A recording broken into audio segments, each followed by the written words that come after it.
This is the secret to yoga class sequencing for self-practice. My name is Ashley, and I'm a yoga teacher, yoga studio owner, yoga teacher trainer, creator of this group, and creator of Virtual Vinyasa Academy, which is a course for yoga teachers to enhance their business skills. I also am creating, just a little heads up, a coaching program. I have the name and everything set up, but this month I am just gathering information and seeing what it is that new yoga teachers, specifically ones who have been teaching for 0 to 3 years, need more help with. And right now I'm seeing there's two things. Yoga sequencing, yeah, that's the reason you're in this group, and the online marketing and business type of stuff. So I've got that already done. But anyways, that's coming soon. I'll make more announcements later. I'm really excited to work with some of you a little bit deeper. All right, let's talk about the sequencing myth. The biggest one is that your yoga classes and your yoga practices have to be ultra super creative and unique every single time. Have you thought that before? If you teach 2, 3, 4, 5, 10 classes a week and you think that it's really challenging, it takes so much prep time, and even in some articles and blog posts, it says that each class takes, there was a post out there that said each class takes 4 hours of prep time. And I'm like, no way. There's no way. So it's saying that yoga teachers don't get paid enough because it takes 4 hours of prep time to teach an hour class. I don't think that's true at all, and it does not have to take 4 hours. It doesn't even have to take 4 minutes.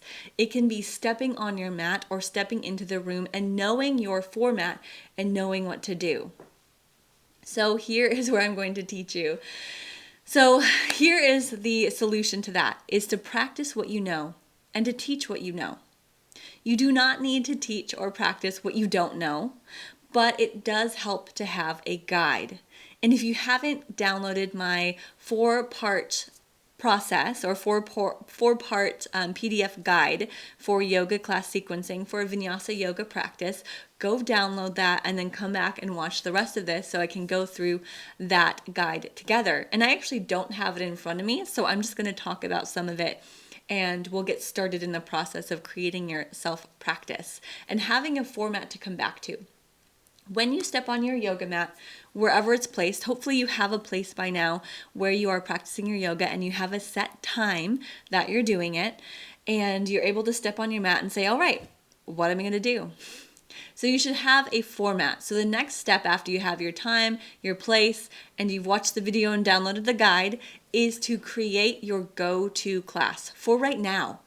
Your go-to class is going to change. I call it your go-to class because it's one that you could just whip out and say, all right, I've got less than a minute to prep. I need to just jump in. I've got a class. I'm going to teach this. Done.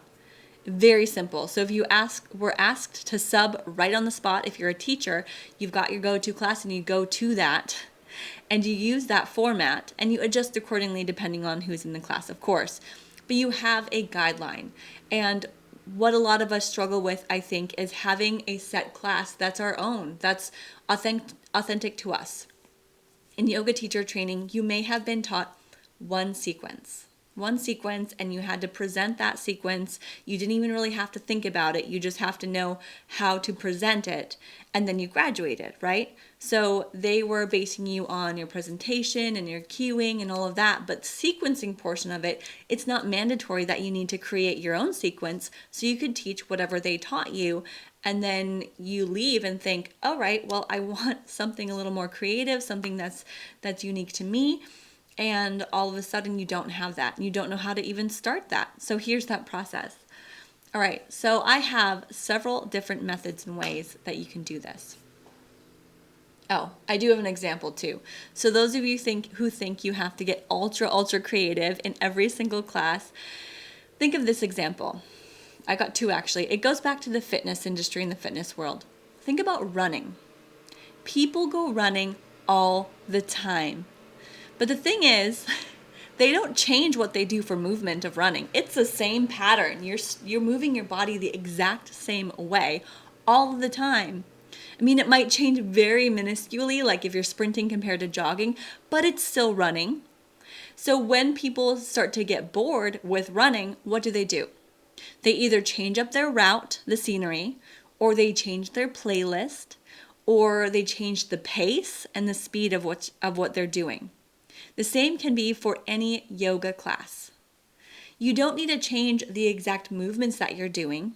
Instead, play a different soundtrack, have a different theme, change up the pace, hold a little longer, maybe flow through the same poses that you just did a few more times a bit faster.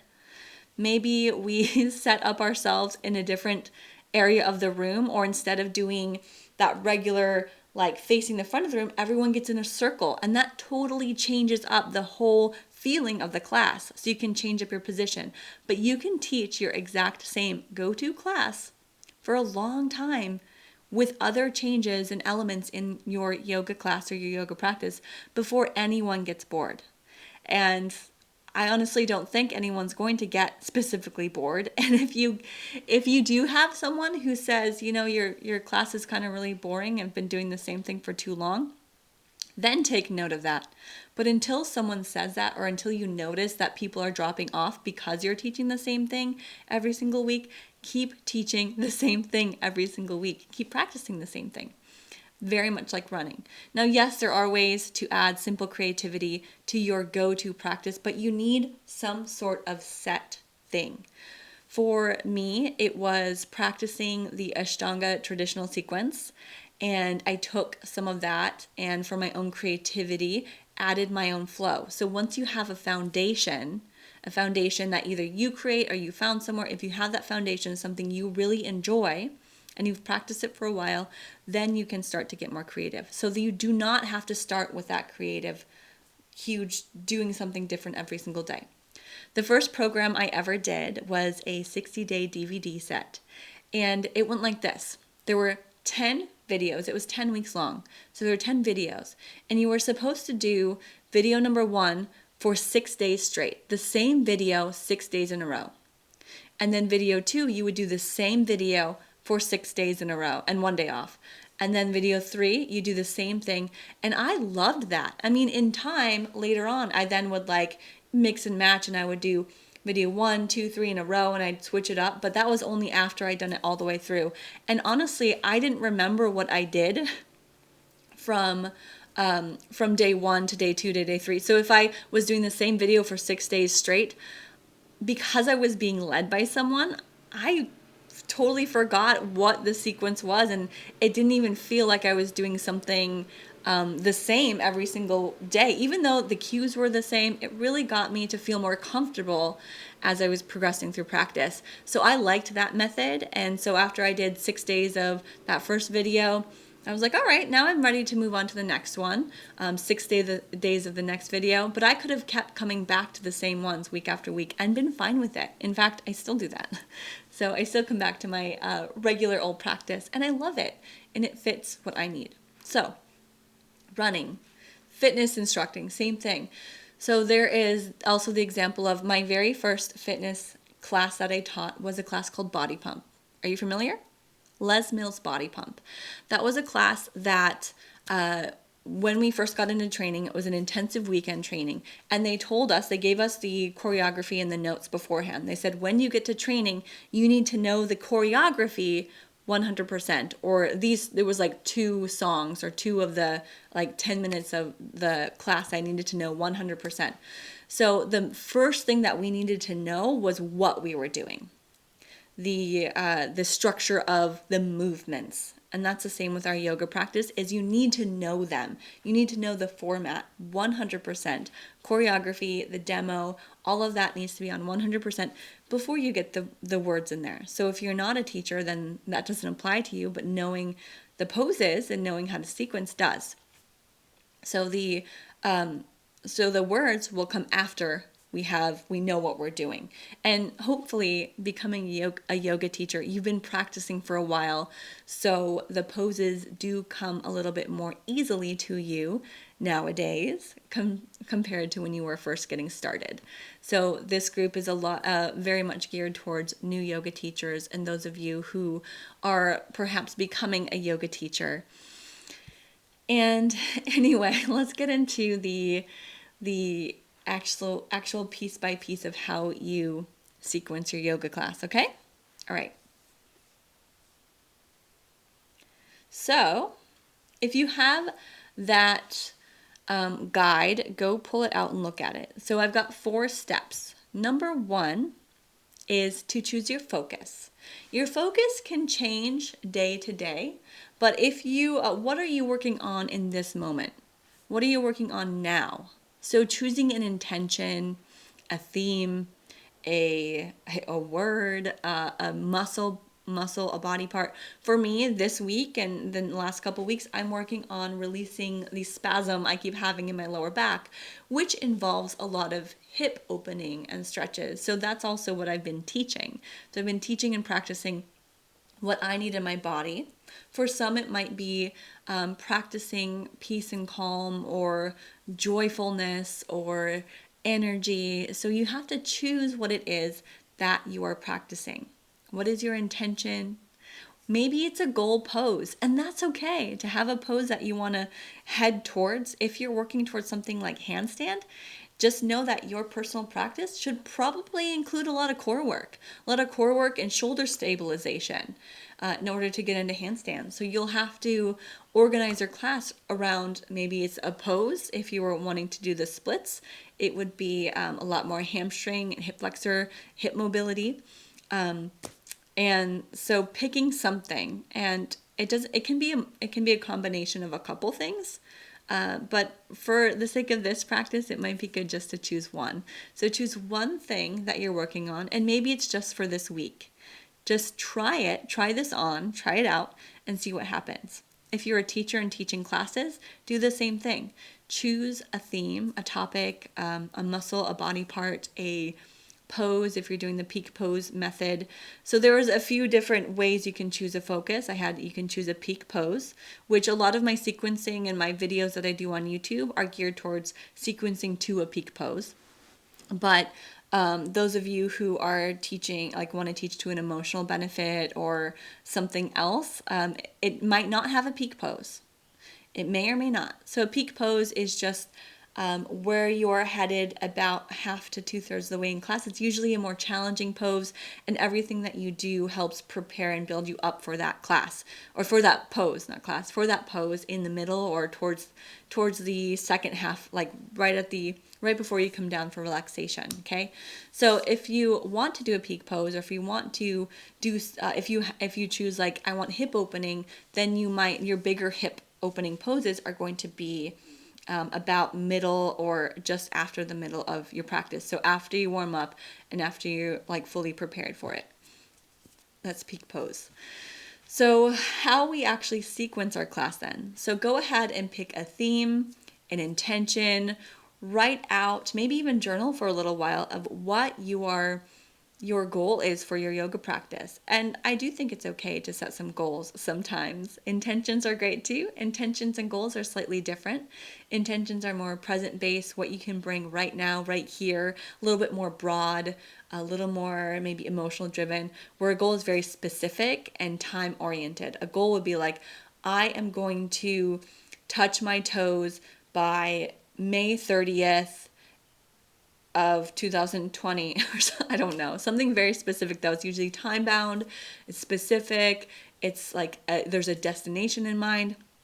An intention is there is no destination. It's I am this. It's like an affirmation. I cultivate peace and harmony in my life. I am bringing love and joy to everything that I do. So those are 2 different ways. You can choose a goal, an affirmation, a combo of both. I think both are good to have with your yoga practice. So go through and choose what resonates with you. And after you've done that, then we're going to go and build your class. And you have a few ways to do that. So remember what works for you. This is your self-practice. What do you need right now? And for me, I'll just say it's yoga for my lower back. So I might even look up other videos or other people who have suggestions for some poses for lower back health or when I'm having low back pain. But there's a lot of lower back pain out there. And so for me, because I know it stems from a tight hip and tight muscles, it's not a disc thing. It's not herniated discs or slipping vertebrae or anything like that. I know it's hips. I might be searching then for some hip ideas.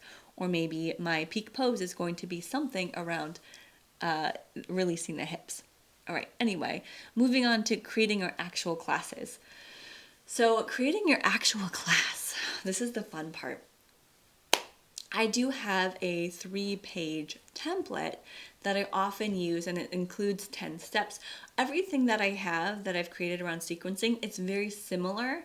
It's just written different. Just like the way that I teach a yoga practice is someone might get into a pose and understand the cues that I'm giving, but sometimes I need to say it differently for someone else to get that same pose or that same stretch. So I do give out a lot of things that are very similar. My ebook has the same things as this, my free guide, but it's a little bit less intensive. I've got YouTube videos, I've got the whole slew of things. So it just depends on where you find the information. It's very similar. So I have different ways, and this is actually unique to only this guide. I have different ways of sequencing a vinyasa yoga class. And you can see that on step 2 or part 2 of creating your yoga practice. So you have a theme, an intention, you set up the parameters, you've got your space, you've got your music, you've got like all the setup. And now you're ready to go to actually get to practicing your class.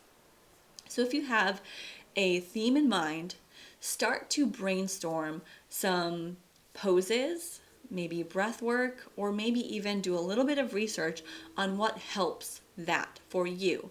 It doesn't have to be a full practice, just like specific poses. So for me and my back spasms, I'm like, I want to do a pigeon pose. I want to make sure that I'm getting full range of motion in my hips. I want, and just because I like them, I like forward folds to stretch my hamstrings, and I want kind of a full body feeling too. I don't just want hips.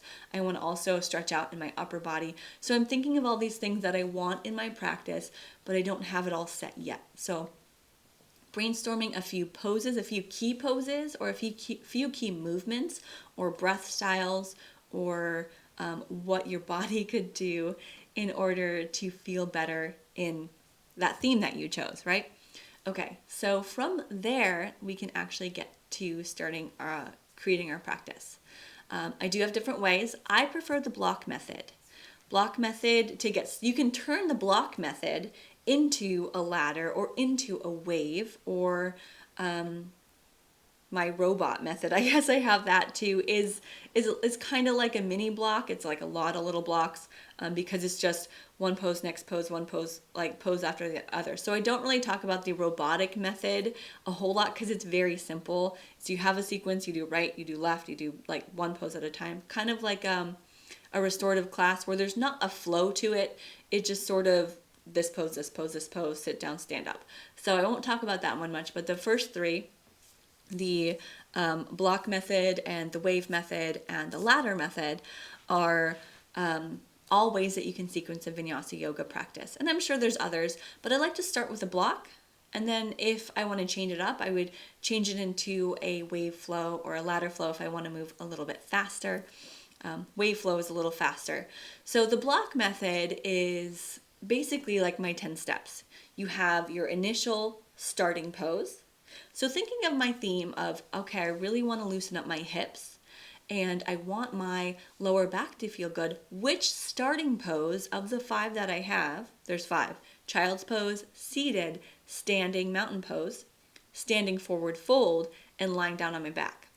Which one of those poses is going to feel best or is going to work best for my goal of loosening up my tight hips on the right side so my low back feels better? So that's my initial thought, is what is my starting pose and why would it be good? So you can also base this on how your mind is. So child's pose, you're getting rid of distractions, your eyes are closed.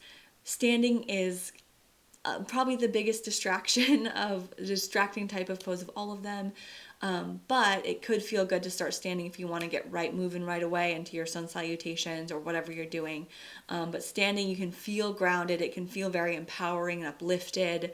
Also good for when you want a little more energy, like right away in the morning, start standing so you don't fall asleep. Lying down is going to be relaxing. Just make sure that the knees are bent because we're not quite ready to lie all the way down flat on our backs. Okay, forward fold also is going to be tight on the hamstrings, so it's better for evening. And what's the other one? Seated is one of the most common ones, where you start seated, you're still upright, but you're closer to the ground. And just find a comfortable seated position. So for me, it might be either seated pose or child's pose might be really good. Because my back's hurting, I pick one of those, and staying in that pose a little while, your initial pose to get centered, grounded, release, and start to feel your breath. Breath is the one thing that you're going to focus on right when you get into that initial pose. Take about, 3, 5, maybe up to 10 minutes just to be in that one pose. You might move around a little bit, but nothing too intense, as you just start to focus on the breathing, deep breathing, whatever yogic style of breathing that you do. Because I teach vinyasa, I'm doing more ujjayi pranayama or that like heated breath. So that initial pose based on your theme for your class. Then moving on from there, you go into simple warm-ups. And the warm-up and the cool down for every style of class can stay the same.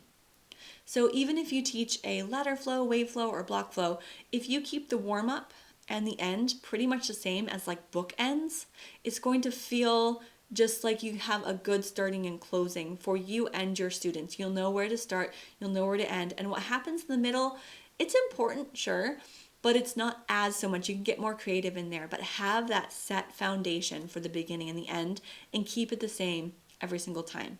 Doesn't mean you keep your pose, your initial pose, the exact same every time, but keep the getting centered the exact same each time, the ability to find your breath and come into a place of comfort.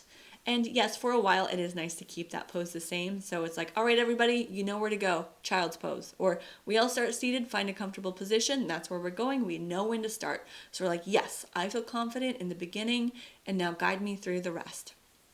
Okay, so after your initial pose, you get into simple warm-ups. Warm-ups meaning breath-based movement. And you don't have to do a whole lot of them, but have these breath-based movements, like an inhale to reach, exhale to twist, inhale, reach, exhale, twist. Twists, side bends, forward and back bends. So there's 3 different options. You do not have to do all of them, but just make sure that we're doing all spinal directions throughout the class. But in your warm-up, maybe just choose one. If you're doing a shorter class, or you're just moving a little slower, maybe you're just choosing from child's pose and then cat and cow. Cat and cow is your breath-based movement, shifting forward to hands and knees, arch, round, and then we're up and down dog, right? That's what I do for my yoga sculpt classes anyway. It's child's pose, cat, cow, down dog, and then we're into sun salutations, and that's our warm-up, and I keep it the same all the time. So from simple warm-ups, which is just simple breath-based movements, your practice might be done there. You might do a little breath work and some simple spinal movements, and that's all you had time for, 5 minutes. Awesome, that's a great start. But adding on more than that, you then move either to sun salutations or something that's going to build a little bit more heat. It could be core strengthening type stuff, or sun salutations, or whatever it is that's going to make whatever your theme, going to build you up to something bigger. So you want to be able to heat the muscles before you stretch them. Very important, and that's a kind of a rule too in our fitness and just our bodies and how they work. Is it's hard to get into deep stretches unless we have warm muscles. The best time to stretch is after doing your workout. If you're looking to actually stretch, like get into the flexibility of it. If you're looking to just warm up, loosen up, then your moves can be a little bit faster. So as we do our breath-based movement, so again, it can be cat-cow, twists, just kind of some reaches, maybe some shoulder rolls, base it on the theme of your class, and then move on to a little bit more heat building, progressively getting bigger. So the end of our warm-up would be like the end of the sun salutations, and that's like the first phase of the practice. Centering, grounding, warm-up movements up to sun salutations. And then we get into that middle portion where we've got a little bit more creativity. Choosing poses that flow well together. For example, crescent lunge, where both toes are pointed forward, heels are up, or back heel is up, doesn't quite flow so well with your hips open, and warrior two side angle. So keeping your hip rotation in the same position if you're doing multiple poses in a row. And so you might have a grouping of 3 poses or 5 poses, and you do that all on the right side, and then you flip and do it all on the left side. But keep it so that the hip rotation is the same in those poses. So we're not constantly going back and forth from hips forward, hips open, hips forward, hips open. And know that moving slowly, transitioning slowly between your poses is going to be a lot more beneficial for your body, and you'll get stronger. So move slowly. Rather than trying to get somewhere, focus on the movement in between and see if it is working for your body and in the focus that you're looking for. What I like to do in the middle here in the block flow is I have at least 2 sequences. One is a crescent lunge, hips are forward, or warrior one, where the hips are forward type of flow or sequence. So a few poses, hips are facing the front. I'll show you this here. So right here, hips facing the front. I would not combine that with anything open. I'm going to do my crescent lunge series, whatever it is, maybe a warrior 3. Come back down, switch right and left, and then I do a second series that involves warrior 2 style poses. Warrior 2, maybe side angle, reverse warrior, half moon, do it on the other side. But again, your poses that you pick in these sequences need to relate to your theme that you chose in the first place. And bringing back any messaging to yourself or your students, because this is also for those of you who are teaching, so it's beneficial for you too. So bringing back your messaging, your poses, back to your theme or what you picked before we started this practice. So I like to do at least 2. I choose like 5 poses at most, because when you get more than that, then it starts to be a lot on the lower back, and you might forget 1 or 2. So I do 2 sequences. I might add a third into a peak pose, and then after that coming down. So that was like, I do 2 or 3 sequences that have maybe 5 poses, and how you transition is where some of the creativity is. But you could do the same poses and just transition into them in different ways to add creativity and something different in your practice. You could also add little like core strengthening drills in between each section. So if you do a lunge section, crescent lunge, warrior 3, stand up, balance, and then back through down to plank pose, and then in between you might be adding side planks or elbow planks or something that's going to fire up the core a little bit more. Again, it all depends on your theme. I'm going to say that all the time. Okay, so after that, after your standing sequences, and they don't have to be lunges, you don't have to have them intense. In fact, it could just be a couple poses. So your peak of your class is up here. If you do have a peak pose that you're working on, make sure it's towards the when you're falling over the hump of class and it's towards the end. And then after that peak pose, we start to come down. So after the bigger heat building stuff, we come down and do something more stretchy or counteractive to what you just did. So if you did a lot of hamstring type stuff, you might want to do a quad stretch or hero pose, or maybe your body is ready for some back bends where you're stretching the front of the body. So think about how you can balance your body and also how you can get deeper. So towards the back half of class, if we're all warmed up now, you can now stretch and get into a stretch, into a pose deeper than you could in the first place. Also think of ways to balance. So not complete opposite poses, like you wouldn't do a super duper deep back bend just because you've done a bunch of forward folds. That's not quite balancing, that's just the opposite. So instead of balancing for a super deep forward fold, might be some simple twists and gentle back bends, okay? So thinking about, now that our body's warm, how can we get deeper, and how do we balance out of that deepness? We mention these sometimes as counter poses, but again, it's not the opposite. I would like to use the phrase more like balancing poses. Like after doing a super deep back bend, if you were to get up into Urdhva Dhanurasana, you're in that bridge pose, or you're like trying to touch your feet, you wouldn't straight go into a forward fold. That would not be the best use of the way that your muscles work. Instead, you might come down and just lie down on your back flat for a minute or so, and that would balance out your body and get you reset. Maybe a gentle twist. So again, not way back and forth. I can't stress that enough, because that's part of the reason why my back is not so great, and I've had a lot of trouble with it in the past, because I would do super opposite back bend to super forward fold. Not so good. Okay, so after you get deeper in a few stretches, maybe it's seated poses or something a little bit deeper, lying down even. So you do seated poses, and then you come down and do some supine poses, supine on your back. And your closing series for yourself, again, can be very similar to the warm-up, where you are doing the same thing week after week or day after day, where you've got your warm-up, you've got that middle section that might change a little bit, and your cool down stays pretty much the same, where you're doing some balancing poses, not balancing, but balancing and neutralizing the spine.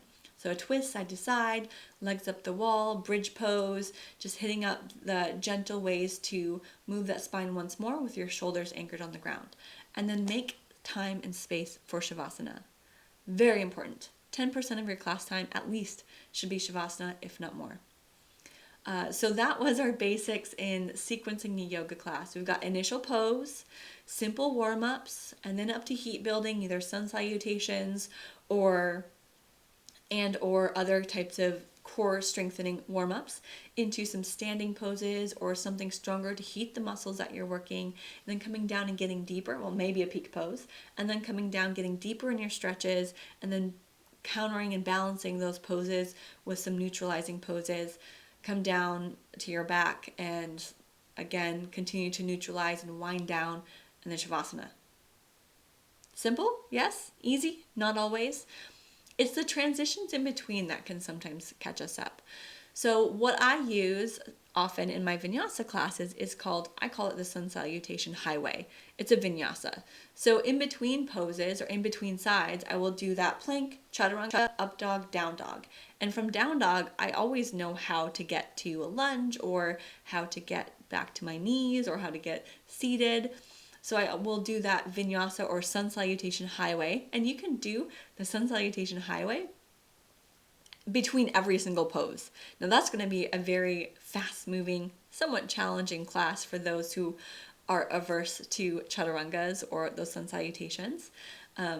But you can also just do them every so often as just a way to neutralize and get the body back to set. So I do like to do that way, where I have left side or right side, I'll do my 5 or poses, and then we'll go through Sun Salutation Highway to get to the left side, and then the same back and forth until the sequences are done.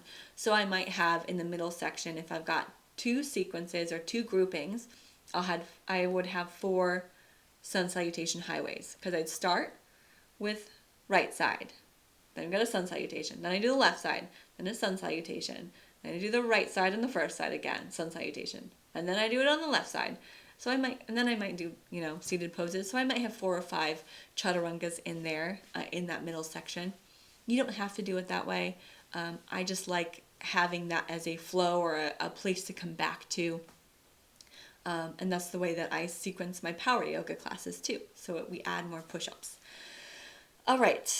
So the difference between the block method, which is just like you have a block of poses, and you do them once. You don't really repeat them. The difference between that and the wave or ladder method is you would repeat them in both the wave and the ladder method. In the wave method, you typically choose 1 sequence. So instead of 2, where you only do the poses once and you don't repeat, you might choose 1 sequence and repeat that over and over, adding intensity as you go. So if you had warrior 2, reverse warrior, side angle, and triangle, you do that once through, maybe just to mark the poses and talk about them a little bit. The second time you go through it, you might do, an intensified version. So maybe you're lifting your front heel in your warrior 2, reaching up, reverse, binding into side angle, and then a bound triangle. And the next time around, you'd go up a little higher, another wave. So you might do a Sun Salutation Highway in between your waves.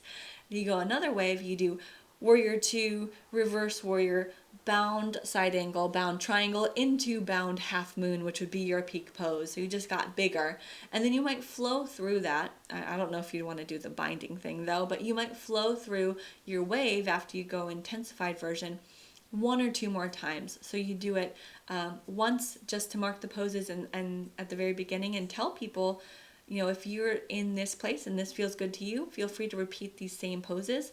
On the second time we go through this, we'll add intensity, but you can always stay at where we were to begin with. A third time, even more intensity or more options. Fourth time, we just do it again, and then you're coming down. So that's like, it's a little wave, right? Ladder is kind of similar too. So I might have my block sequence and then go, okay, I'm going to try a ladder flow with my 5 poses that I had.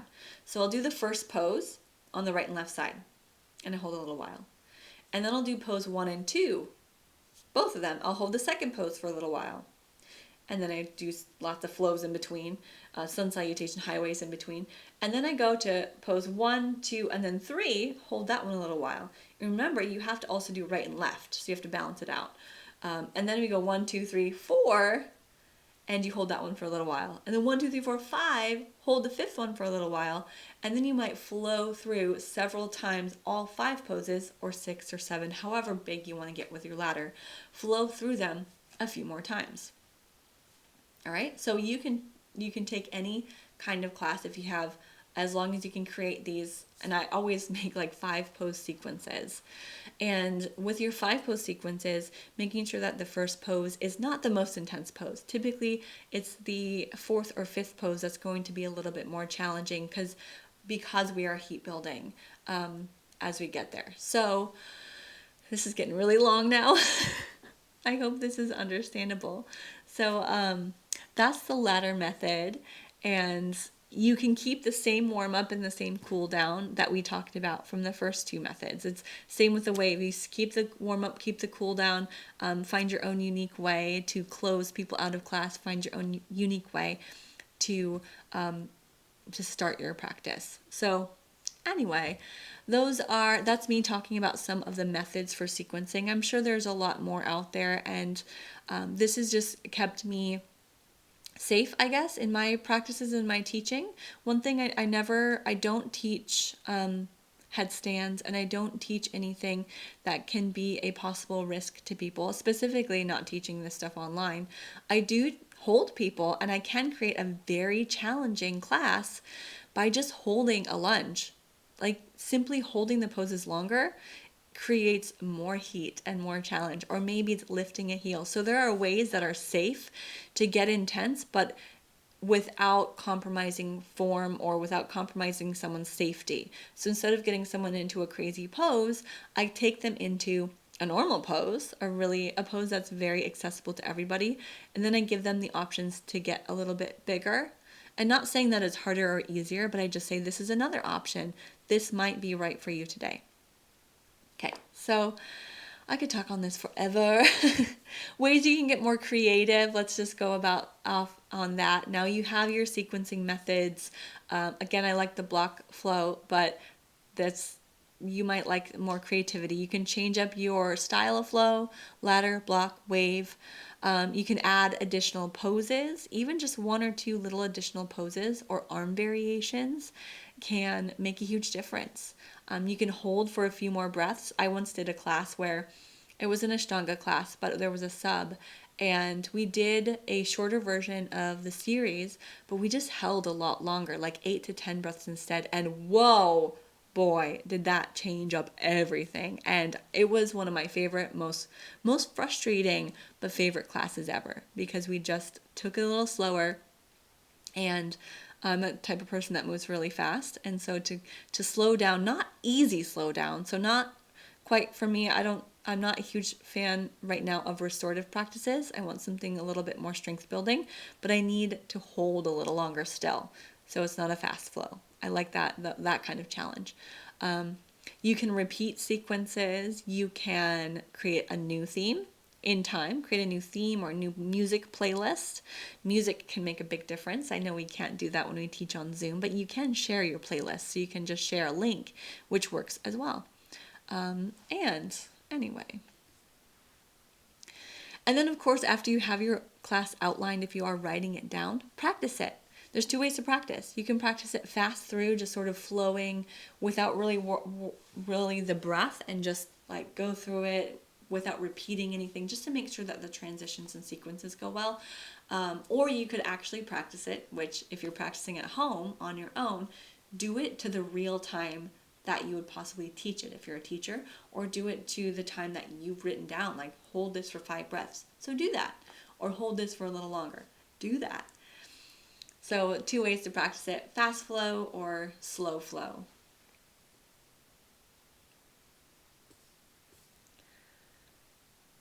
All right, so that was my training video for today. I hope you were taking notes and you did download that guide. I do have another video coming up, and I will go a little bit more in depth on and give you more examples of this this 4-part sequencing series. So how you can do that. And I want to share with you how you can walk into a class or onto your mat and right away just know what you need to do.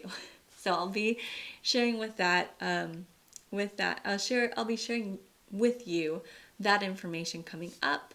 Of course, I do have my upcoming yoga teacher coaching course coming up. I don't have all the details on that yet. At least I can't share the details with you yet about that, but it's going to be amazing. And I can't wait to be working with some of you one-on-one and as a small group to get you out there and actually teaching your classes with complete confidence.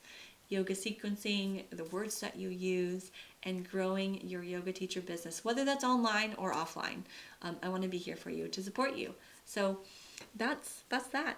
And I hope you enjoyed this I hope you're enjoying this little series, and I'll see you next time.